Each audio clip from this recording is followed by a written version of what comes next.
여러분, 만약 매일 새벽 4시마다 집을 몰래 빠져나가는 가족이 있다면 어떤 생각이 드시겠습니까? 70이 넘은 시어머니가 아무 말도 없이 매일같이 새벽에 사라진다면요. 그리고 돌아오실 때마다 손에는 상처가 나 있고 신발 밑창에는 정체 모를 먼지가 묻어 있다면 그분은 도대체 어디를 다녀오신 걸까요? 오늘은 제가 직접 뒤쫓으며 알게 된 시어머니의 충격적인 비밀을 말씀드리겠습니다. 여보, 우리 어머니가 새벽마다 사라져요. 남편이 던진 이 한마디에 저는 손에 쥔 커피잔을 놓칠 뻔했습니다. 아침 햇살이 부엌 창문으로 스며들고 있었는데 갑자기 모든 것이 어둡게 느껴졌거든요. 뭐라고요? 며칠째 새벽 4시쯤이면 어머니가 집을 나가세요. 조용히 현관문을 열고 나가시는데 도대체 어디로 가시는 건지 모르겠어요. 남편의 목소리에는 걱정과 혼란이 뒤섞여 있었습니다. 저도 마찬가지였어요. 70이 넘으신 시어머니가 새벽에 혼자 어디를 간다는 걸까요? 시어머니와 함께 살기 시작한 지 벌써 3년이 흘렀습니다. 남편의 아버지가 돌아가신 후 혼자 계시기 어려워 보여서 저희가 모시기로 했거든요. 처음에는 서로 어색했지만 시간이 지나면서 나름대로 편안한 관계가 되었다고 생각했어요. 하지만 최근 며칠 뭔가 이상했습니다.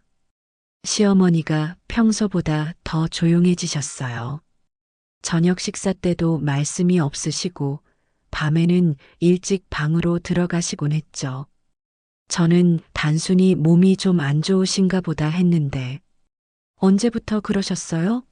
정확히는 모르겠는데 제가 눈치챈 건 사흘 전부터예요. 새벽에 화장실 가려고 일어났다가 현관문 소리를 들었거든요. 처음엔 착각인 줄 알았는데 그 다음 날도 또 그 다음 날도 남편은 머리를 감싸쥐었습니다. 저도 마음이 무거워졌어요.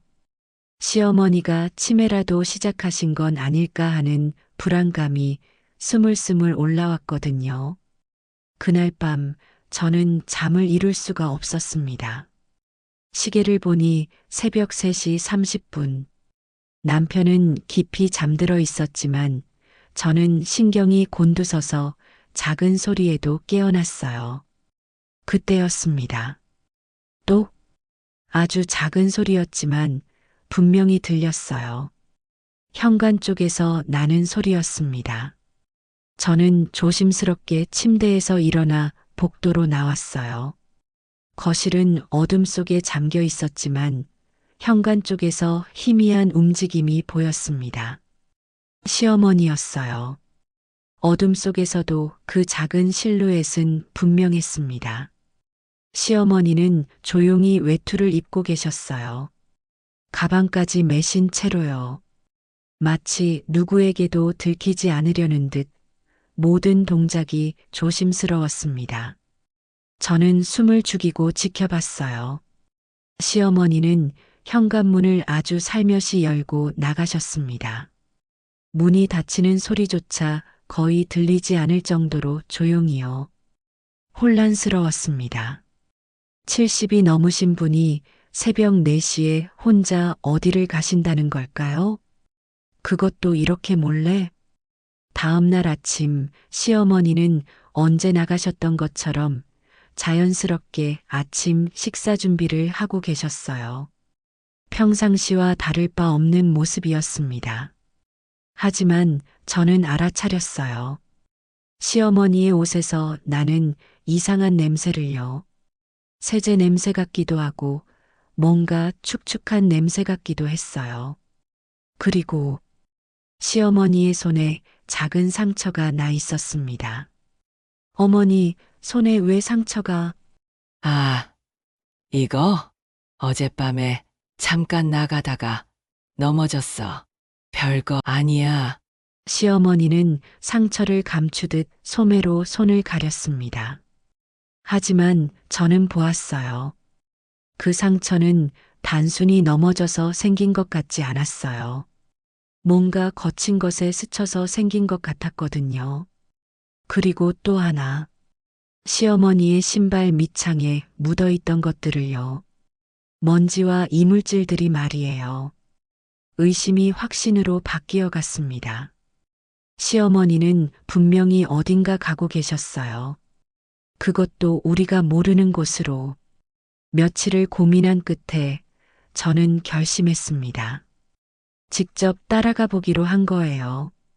그날도 새벽 3시 30분이 되자 저는 깨어 있었습니다. 마음의 준비를 하고 기다리고 있었거든요. 시계 바늘이 4시를 가리킬 무렵 예상했던 대로 시어머니가 조용히 움직이기 시작했어요. 저는 재빨리 옷을 입고 시어머니가 나가신 후 살짝 문을 열어 복도를 내다봤습니다. 엘리베이터 불빛이 깜빡이고 있었어요. 시어머니가 방금 타신 게 분명했습니다. 계단으로 내려가기로 했어요. 엘리베이터를 기다리면 놓칠 수도 있으니까요. 5층에서 1층까지 숨을 헐떡이며 뛰어내려갔습니다. 다행히 시어머니는 아직 아파트 단지를 벗어나지 않으셨어요. 새벽 공기가 차갑게 피부를 스쳤습니다. 10월의 밤 공기는 생각보다 쌀쌀했어요. 시어머니는 두꺼운 패딩을 입고 천천히 걸어가고 계셨습니다. 등이 많이 구부정해 보였어요. 저는 충분한 거리를 두고 따라갔습니다. 들키면 안 되니까요. 가로등 불빛 사이사이로 시어머니의 작은 그림자가 움직였습니다. 새벽거리는 고요했어요. 가끔 지나가는 택시나 새벽 배송 트럭의 소리만 들릴 뿐이었습니다. 시어머니는 걸음이 느리셨지만 목적지가 분명해 보였어요. 한 번도 헤매거나 멈춰서지 않으셨거든요. 마치 이미 여러 번 가본 길인 것처럼 말이에요. 아파트를 나와서 큰 길로 나가더니 버스 정류장 쪽으로 향하셨습니다. 새벽 첫 차를 타시려는 걸까요? 저도 뒤따라 정류장 근처에 숨어서 지켜봤어요. 5분쯤 지나니 버스가 왔습니다. 730번이었어요. 시어머니는 버스에 오르셨고 저도 급하게 뒤따라 탔습니다. 다행히 버스는 비어 있어서 시어머니 뒤쪽에 앉을 수 있었어요. 버스가 움직이기 시작했습니다. 창밖으로 새벽 풍경이 지나갔어요. 아직 불이 켜지지 않은 상가들, 텅 빈 도로, 가로등만이 외롭게 서 있는 거리. 이상하게도 마음이 씁쓸해졌습니다. 시어머니는 어디로 가고 계시는 걸까요? 왜 이렇게 몰래 새벽에? 버스는 시내를 가로질러 달렸습니다. 약 20분 정도 지났을까요? 시어머니가 자리에서 일어나셨어요. 하차를 준비하고 계시는 거였습니다. 저도 함께 내렸어요. 낡은 상가가 즐비한 동네였습니다. 새벽이라 모든 가게가 문을 닫은 상태였고 가로등만이 희미하게 거리를 밝히고 있었어요. 시어머니는 버스 정류장에서 내리자마자 또다시 걷기 시작하셨습니다. 이번에는 좀 더 빠른 걸음으로요. 저는 더욱 조심스럽게 따라갔어요. 사람이 없는 새벽거리에서는 발걸음 소리조차 크게 울렸거든요. 골목길로 또 골목길로. 시어머니는 마치 지름길을 아시는 것처럼 능숙하게 길을 찾아가셨어요. 저는 점점 불안해졌습니다. 이런 동네에 시어머니가 무슨 일로 오시는 걸까요? 10분 정도 더 걸었을까요? 드디어 시어머니가 한 건물 앞에서 멈춰 섰습니다. 3층짜리 낡은 상가 건물이었어요.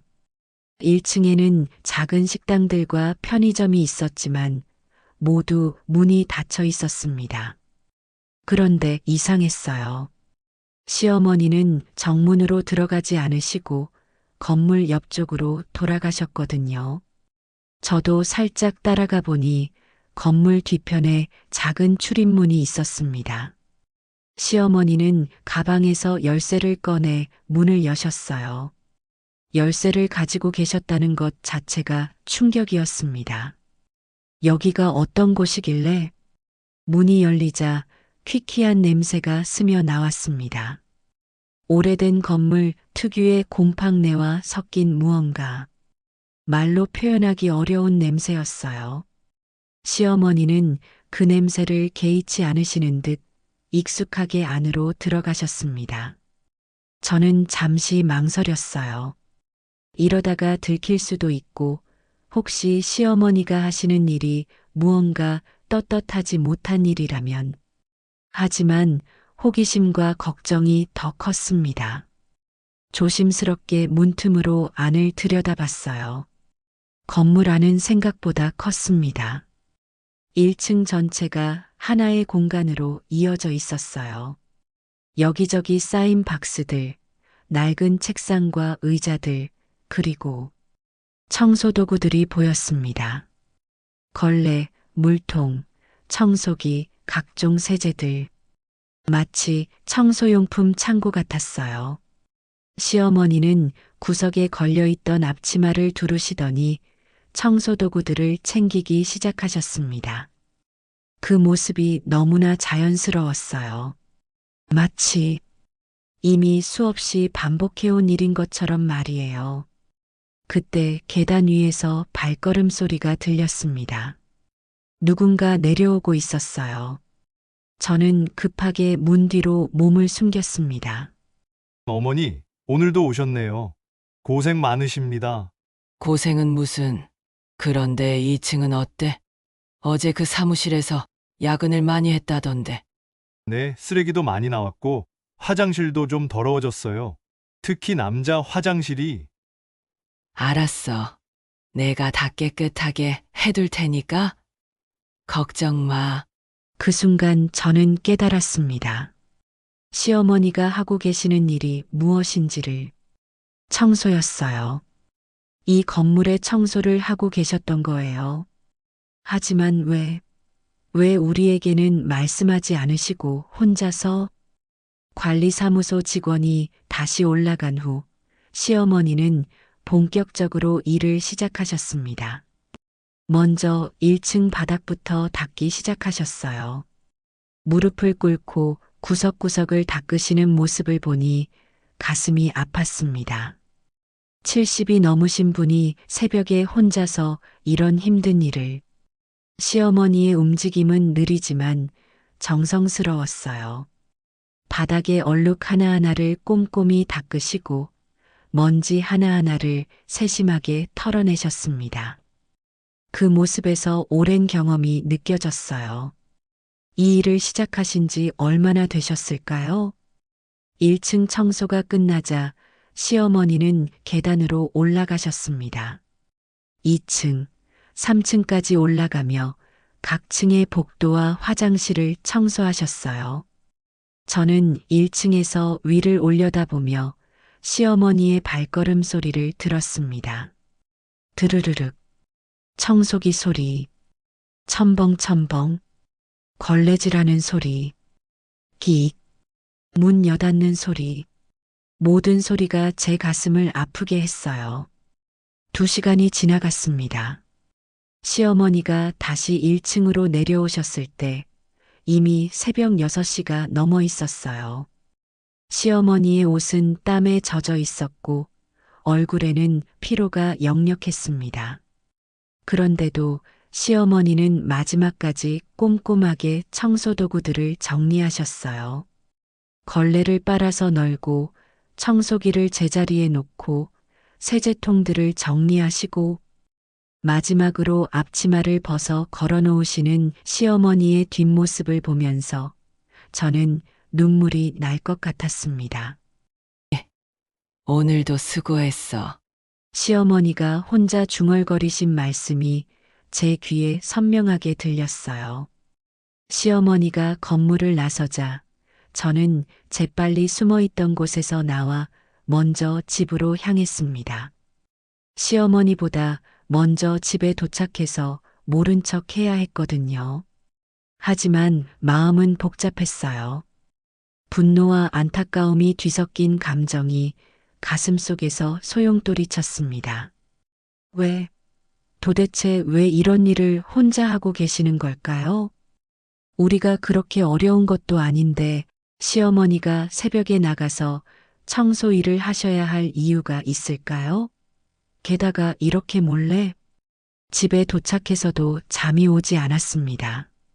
시어머니가 돌아오실 시간을 기다리며 거실에서 뒤척였어요. 30분쯤 지나니 현관문이 조용히 열렸습니다. 시어머니가 들어오셨어요.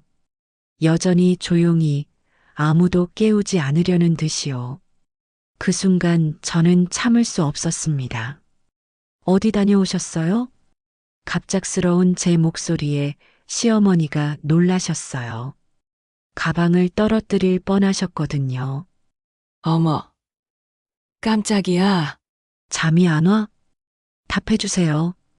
어디 다녀오셨는지. 시어머니의 표정이 굳어졌습니다. 뭔가 들켰다는 것을 아시는 것 같았어요. 그냥 잠깐 산책했어. 새벽 4시에 2시간 동안 산책을요? 그것도 버스까지 타시고? 시어머니가 할 말을 잃으셨어요. 저도 더 이상 참을 수가 없었습니다. 다 봤어요. 어머니가 청소하시는 것 말이에요. 그 순간 시어머니의 얼굴이 하얗게 변했습니다. 마치 가장 숨기고 싶었던 비밀이 들통난 사람처럼요. 언제부터 알았어? 오늘 따라갔어요. 도대체 왜 그런 일을 하세요? 왜 우리한테는 말도 안 하시고? 시어머니는 한동안 말씀하지 않으셨어요. 그저 고개만 떨구고 계셨습니다. 너희들 걱정시키고 싶지 않아서. 무슨 걱정이요? 어머니가 새벽에 나가서 청소 일을 하시는 게 더 걱정이에요. 제 목소리가 높아졌어요. 그러자 방에서 남편이 나왔습니다. 무슨 일이에요? 이 시간에 왜 이렇게? 당신 어머니 일 때문이에요. 청소 일을 하신다고요. 새벽마다 나가서. 청소 일이요. 남편도 믿을 수 없다는 표정이었어요. 미안하다. 시어머니가 작은 목소리로 사과하셨어요. 하지만 저는 사과를 듣고 싶었던 게 아니었습니다. 미안하다는 말을 들으려는 게 아니에요. 왜 이런 일을 하시는지, 왜 우리한테 말씀 안 하시는지 알고 싶어요. 어머니, 정말 청소 일을 하고 계셨어요? 왜 그런 일을? 돈이 필요했어. 시어머니의 대답은 간단했지만 우리에게는 큰 충격이었어요. 돈이요? 무슨 돈이 그렇게 급하게 필요하신데요? 그냥 내 일이야. 너희들이 신경 쓸 일 아니고. 시어머니는 여전히 진짜 이유를 말씀하지 않으셨어요. 그게 더 답답했습니다. 어머니 일이라고 하시지만 저희도 가족이잖아요. 뭔가 어려운 일이 있으시면 말씀해 주세요. 너희들도 살기 바쁜데 나까지 짐이 될 순 없잖아. 짐이라니요. 그런 식으로 생각하지 마세요. 목소리가 또 높아졌어요. 감정이 조절되지 않았습니다. 시어머니가 그렇게 생각하고 계셨다는 것도 충격이었고, 혼자서 그런 힘든 일을 해오셨다는 것도 마음 아팠거든요. 이제 알았으니까 그만둘게. 그만두는 게 문제가 아니에요. 왜 처음부터 우리랑 상의하지 않으셨냐는 거예요. 상의해서 뭘 하겠어? 너희들한테 돈 달라고 하겠어? 그 말에 남편과 저는 할 말을 잃었어요. 시어머니가 그렇게 생각하고 계셨다니. 어머니, 이미 충분히 신세를 지고 있어. 더 이상은 안 돼.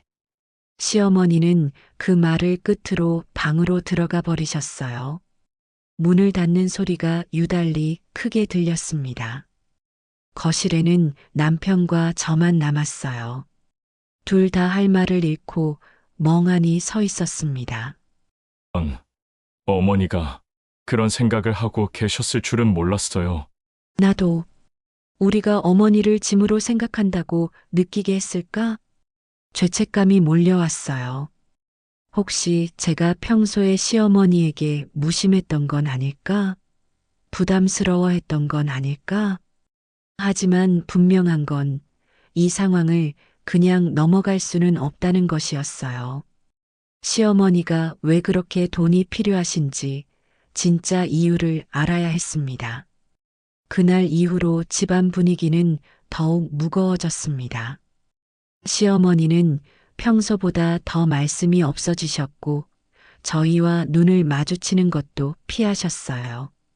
밥상에서도 서로 어색한 침묵만 흘렀습니다. 남편은 며칠 동안 고민하더니 시어머니와 진솔한 대화를 해보자고 했어요. 하지만 시어머니는 여전히 마음을 열지 않으셨습니다. 어머니, 정말 왜 그런 일을 하셨는지만 말씀해 주세요. 그냥 용돈이 필요해서 그랬어. 별거 아니야. 용돈이요? 필요한 게 있으시면 말씀만 하시면 되는데. 너희들 돈으로 뭘 사겠어? 그건 내가 원하는 게 아니야. 시어머니의 표정에는 완고함이 가득했어요. 더 이상 캐묻지 말라는 듯한 분위기였습니다. 하지만 며칠 후 이상한 일이 생겼어요. 시어머니 방에서 돈 봉투를 발견한 거였습니다. 그날은 시어머니가 병원에 가신다고 나가신 날이었어요. 저는 시어머니 방 청소를 해드리려고 들어갔다가 서랍 틈새로 삐져나온 흰 봉투를 보게 되었습니다. 처음엔 그냥 지나치려 했어요. 남의 방, 그것도 시어머니의 사적인 물건을 함부로 보면 안 된다고 생각했거든요. 하지만 호기심이 더 컸습니다. 조심스럽게 봉투를 열어보니 현금이 들어 있었어요. 꽤 큰 금액이었습니다. 5만 원짜리 지폐들이 두툼하게 들어 있더라고요. 그리고 봉투에는 메모가 하나 붙어 있었어요. 10월분 24일 근무 8만 원. 청소 일을 해서 받은 돈이었던 거예요. 하루에 받는 일당을 계산해 보니 정말 얼마 안 되는 돈이었습니다. 그 힘든 일을 하고 받는 돈이 고작 이 정도라니. 더 충격적인 건 다른 봉투도 있었다는 거였어요. 9월분, 8월분. 몇 달치가 쌓여 있었습니다. 시어머니가 이 일을 시작하신 지 벌써 몇 달이 지났던 거예요. 그런데 이상한 건 돈을 받고도 전혀 쓰지 않으셨다는 거였어요. 봉투들이 그대로 보관되어 있었거든요. 그럼 뭘 위해서 돈을 모으고 계시는 걸까요? 그때 시어머니가 집에 돌아오시는 소리가 들렸어요. 저는 급하게 봉투를 제자리에 놓고 방에서 나왔습니다. 뭐 하고 있었어? 갑작스러운 시어머니의 질문에 저는 깜짝 놀랐어요. 아, 청소 좀 해드리려고요. 내 방은 내가 할게. 들어오지 마. 시어머니의 목소리가 차갑게 느껴졌어요. 혹시 제가 뭔가 봤다는 것을 아시는 걸까요? 그날 밤 저는 남편에게 발견한 것들을 얘기했어요. 돈을 모으고 있어요. 몇 달 동안 번 돈을 하나도 안 쓰고 뭘 위해서 그러실까요? 그게 문제예요. 뭔가 큰 돈이 필요한 일이 있는 것 같은데 우리는 여러 가지 추측을 해봤어요. 혹시 빚이 있으신 건 아닐까? 아니면 누군가에게 도움을 주시려는 건 아닐까? 며칠이 더 지나면서 시어머니의 몸 상태가 눈에 띄게 안 좋아지기 시작했습니다. 얼굴이 많이 야위셨고 자주 기침을 하셨어요. 식사량도 줄어드시고요. 어머니, 몸이 안 좋으신 것 같은데 병원에 가보시는 게 어때요? 괜찮아. 조금 피곤할 뿐이야. 어머니, 얼굴이 너무 안 좋으세요. 제가 모시고 갈게요. 필요 없어. 나 혼자 갈 수 있어. 시어머니는 여전히 우리의 도움을 거부하셨어요. 하지만 몸 상태는 점점 더 나빠져 갔습니다. 어느 날 밤 시어머니가 화장실에서 쓰러지셨어요. 어머니! 어머니! 우리는 급하게 시어머니를 응급실로 모셨습니다. 다행히 큰 문제는 없었지만 의사 선생님이 심각한 표정으로 말씀하셨어요. 환자분이 상당히 무리를 하신 것 같네요. 몸이 많이 약해져 있어요. 특히 기존에 앓고 계시던 질환이 악화된 상태입니다. 기존 질환이요?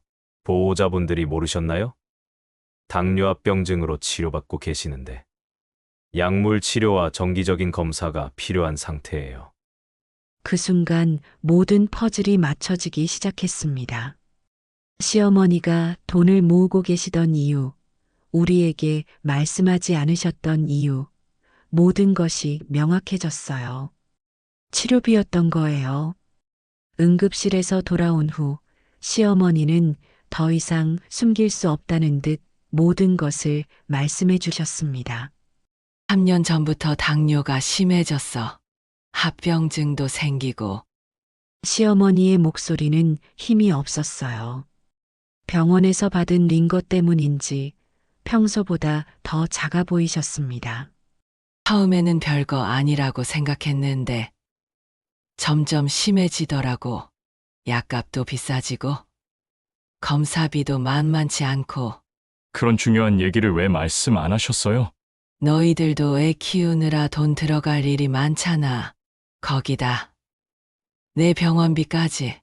너무 미안해서 말을 못 하겠더라고. 제 가슴이 먹먹해졌어요. 시어머니가 그런 마음으로 혼자 견뎌오셨다니. 그래서 내가 할 수 있는 일을 찾아봤어. 나이가 많아서 할 수 있는 일이 별로 없더라고. 그런데 청소일은 새벽에 하니까 너희들도 모르게 할 수 있을 것 같았어. 어머니, 힘들긴 했지만 내 힘으로 내 병원비를 벌 수 있다는 게 뿌듯했어. 누구에게도 짐이 안 되니까. 시어머니의 눈에 눈물이 고였어요. 저도 모르게 눈물이 났습니다. 하지만 이제는 몸이 말을 안 들어. 어젯밤에도 청소하다가 현기증이 나서 그래서 쓰러진 거야. 어머니, 왜 그렇게 혼자서만? 저희가 있잖아요. 알아. 하지만 늙은 엄마가 아픈 것까지 너희 짐이 될 순 없잖아. 내가 낳아서 기른 아들한테 다시 손 벌리고 싶지 않았어. 시어머니의 말씀 한마디 한마디가 제 마음을 아프게 했어요. 자존심과 사랑이 뒤섞인 복잡한 감정이 느껴졌거든요. 그런데 이제 정말 안 되겠어. 몸이 예전 같지 않아. 청소 일도 그만둬야겠고. 당연히 그만두셔야죠. 애초에 그런 힘든 일을 하시면 안 됐어요. 제 목소리가 높아졌어요. 분노가 아니라 안타까움 때문이었습니다. 어머니, 저희가 가족이잖아요. 가족이 아플 때 서로 도와주는 게 당연한 거예요. 그게 짐이 아니라 당연한 의무라고요. 고맙긴 한데 어머니, 앞으로는 모든 병원비 저희가 부담할게요. 그리고 정기 검진도 제가 모시고 다닐게요. 그럼 너희들한테 너무 미안해서. 미안해하지 마세요. 저희도 언젠가는 늙어요. 그때 우리 아이들이 저희를 도와주길 바라잖아요. 그런 것처럼 지금은 저희가 어머니를 돌볼 차례예요. 시어머니가 조용히 눈물을 흘리셨어요. 그 눈물을 보니 제 마음도 복잡해졌습니다. 시어머니의 마음을 더 일찍 알아챘어야 했는데, 그런 혼자서 고생하게 두었다니. 내가 너희들한테 이런 말 하기가 어려웠어. 시어머니가 며느리한테 병원비 달라고 하기가.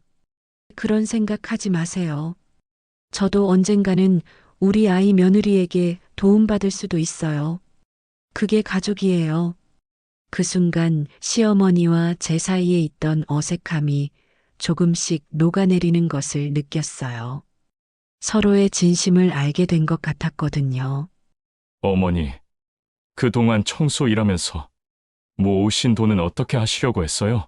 한 달치 약값하고 검사비가 20만 원 정도 들어 6개월치 정도는 모았으니까 그 정도면 당분간은 괜찮을 것 같았어. 계산해 보니 시어머니가 모으신 돈으로는 정말 몇 달밖에 버틸 수 없었어요. 그런데도 그 힘든 일을 계속 하시려고 했다니. 이제 그런 걱정하지 마세요. 저희가 다 책임질게요. 정말 고마워. 하지만 너무 부담 갖지는 마. 내가 할 수 있는 건 내가 하고 싶어. 어머니가 하실 수 있는 일들은 계속하세요. 대신 우리한테 도움이 필요한 일들은 말씀해 주시고요. 그래, 이제부터는 그럴게. 시어머니의 얼굴에 조금씩 밝음이 돌아왔어요. 무거운 짐을 내려놓으신 것 같았습니다. 그날 밤 저는 시어머니와 오랜 시간 대화를 나눴어요. 평소에 못다한 얘기들, 서로에 대한 오해들, 그리고 앞으로의 계획들까지. 사실 너한테 미안한 마음이 많았어. 며느리인 내가 시어머니 뒷바라지하는 것도 쉽지 않을 텐데. 저도 처음엔 어색했어요. 하지만 이제는 정말 가족 같아요. 어머니가 편찮으신 걸 보니까 정말 걱정되더라고요. 고마워. 정말 고마워. 그 밤 우리 가족은 서로를 더 깊이 이해하게 되었어요. 시어머니의 자존심과 사랑, 저희 부부의 진심, 그리고 가족의 의미에 대해서 말이에요. 그 일이 있은 후 우리 집에는 조금씩 변화가 생겼습니다.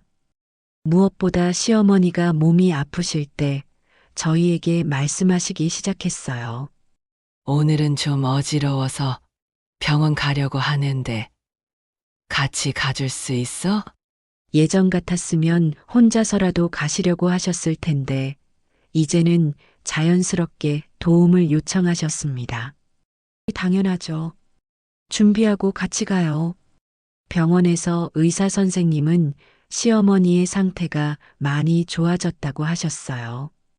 규칙적으로 약을 드시고 정기 검진을 받으신 덕분이었습니다. 이전에는 혈당 조절이 잘 안 됐는데 요즘에는 많이 안정되었네요. 계속 이렇게 관리하시면 괜찮을 것 같습니다. 다행이네. 고마워. 같이 와줘서. 뭐려. 앞으로도 계속 같이 다녀요. 집에 돌아오는 길에 시어머니가 말씀하셨어요. 처음에는 너희들한테 짐이 될까봐 걱정했는데 이렇게 함께 하니까 마음이 편해. 저도 어머니를 더 잘 알게 된 것 같아요. 그동안 얼마나 혼자 힘드셨을지. 시어머니와의 관계는 예전과 많이 달라졌어요. 서로에 대한 이해가 깊어졌다고 할까요? 평소에도 대화가 많아졌고 일상적인 것들을 함께 나누게 되었습니다. 어느 날 저녁 시어머니가 주방에서 저를 도와주시며 말씀하셨어요. 너도 회사 다니면서 집안일까지 하느라 힘들 텐데. 괜찮아요. 어머니도 도와주시니까 훨씬 수월해요. 내가 할 수 있는 일들은 내가 하고 싶어. 완전히 놀고만 있으면 더 빨리 늙을 것 같아서. 물론이에요. 어머니가 하고 싶으신 일들은 계속하세요. 대신 무리하지만 마시고요. 그렇게 우리는 새로운 균형을 찾아갔어요. 시어머니는 당신이 할 수 있는 일들을 하시되 어려운 일이나 몸에 무리가 되는 일들은 저희가 도와드리는 것으로요. 남편도 변했어요. 예전보다 시어머니께 더 세심하게 관심을 기울이기 시작했습니다. 어머니, 요즘 혈압약은 잘 드세요? 응. 깜빡할 때도 있는데 며느리가 챙겨줘서 빠뜨리지 않고 먹고 있어. 다행이네요. 몸에 이상한 건 없으시고요. 어제 좀 어지러웠는데 오늘은 괜찮아. 걱정 마. 이런 소소한 대화들이 일상이 되었어요. 예전에는 서로 눈치를 보며 어색해했다면 이제는 자연스럽게 서로를 챙기게 되었습니다. 그런데 어느 날 시어머니가 예전에 일하셨던 건물 앞을 지나게 되었어요. 병원 가는 길에 우연히 그쪽으로 가게 된 거였습니다. 아, 여기. 시어머니가 건물을 바라보시며 복잡한 표정을 지으셨어요. 여기가 어머니가 일하셨던 곳이에요? 응. 여기서 몇 달 동안. 어떤 기분이세요? 다시 보니까 글쎄, 그때는 정말 힘들었는데 지금 생각해보니 나름 보람도 있었어. 내 힘으로 뭔가를 해냈다는 뿌듯함도 있었고. 어머니 정말 대단하세요. 그 나이에 그런 힘든 일을. 하지만 이제는 안 해도 되니까 다행이야. 너희들이 있으니까. 그 순간 저는 깨달았어요. 시어머니에게 필요했던 것은 단순히 경제적인 도움만이 아니었다는 것을요. 가족으로서의 인정, 존중, 그리고 사랑이었던 거예요. 어머니, 앞으로도 저희가 계속 함께 할게요. 힘든 일 있으시면 언제든 말씀하시고요. 고마워. 정말 고마워. 집으로 돌아가는 길, 시어머니의 발걸음이 예전보다 가벼워 보였어요. 무거운 짐을 내려놓으신 것 같았습니다. 그날 밤 가족 3명이 함께 저녁을 먹으며 앞으로의 계획에 대해 이야기했어요. 어머니, 건강관리 말고 다른 하고 싶으신 일 있으세요? 글쎄, 옛날에 취미로 했던 뜨개질이나 다시 해볼까 해. 손이 아직 괜찮으니까. 좋은 생각이에요. 실이랑 바늘 사드릴게요. 그리고 동네 복지관에서 자원봉사도 해보고 싶어. 나보다 더 어려운 어르신들도 많을 텐데. 좋은 생각이세요. 몸에 무리가 안 되는 선에서요. 물론이지, 이제는 무리하지 않을 거야. 계절이 바뀌어 겨울이 왔습니다. 시어머니의 건강은 꾸준히 좋아졌고 우리 가족의 관계도 더욱 돈독해졌어요. 어느 일요일 아침 저는 시어머니가 뜨개질하고 계시는 모습을 바라보며 생각에 잠겼습니다. 몇 달 전만 해도 새벽에 혼자 나가서 청소 일을 하시던 분이 이제는 편안하게 취미 활동을 하고 계시는 모습이 감회가 새로웠어요. 뭘 그렇게 보고 있어? 그냥 어머니가 편안해 보이셔서 좋아요. 너 덕분이야. 너랑 우리 아들 덕분에 마음 편히 지낼 수 있어. 저희야말로 어머니 덕분에 가족의 소중함을 깨달았어요. 시어머니가 뜨개질하던 손을 멈추시고 저를 바라보셨어요. 처음에는 너희들한테 미안해서 어떻게 해야 할지 몰랐어. 늙은 엄마가 짐이 될까봐. 이제는 그런 생각 안 하시죠? 안 해. 가족이란 게 원래 그런 거더라고. 서로 도우며 사는 거. 그 말에 저도 깊이 공감했어요. 예전에는 시어머니와의 관계가 의무감 때문이라고 생각했는데, 이제는 진짜 가족이라는 마음이 들었거든요. 저도 배웠어요. 가족이 된다는 게 단순히 같이 사는 게 아니라 서로의 마음을 이해하는 거라는 걸. 맞아. 그동안 우리가 서로를 몰랐던 것 같아. 그때 남편이 외출해서 돌아왔어요. 뭘 그렇게 진지하게 얘기하세요? 가족 얘기요. 아, 그러고 보니 어머니, 오늘 복지관에서 연락 왔어요. 다음 주부터 자원봉사 시작하신다고요? 응, 일주일에 2번씩 혼자 계신 어르신들 말벗 해드리는 거야. 좋은 일이에요. 어머니 같은 분이 계시면 그분들도 힘이 되실 거예요. 내가 받은 도움을 다른 분들한테도 나눠주고 싶어서. 시어머니의 말씀을 들으며 저는 또 한 번 감동받았어요. 혼자서 모든 걸 감당하려고 하시던 분이 이제는 다른 사람들을 도우려고 하시니까요. 그날 저녁 세 식구가 함께 저녁을 준비하며 대화를 나눴어요. 어머니가 요즘 정말 밝아지신 것 같아요. 마음의 짐을 덜었으니까 그렇지.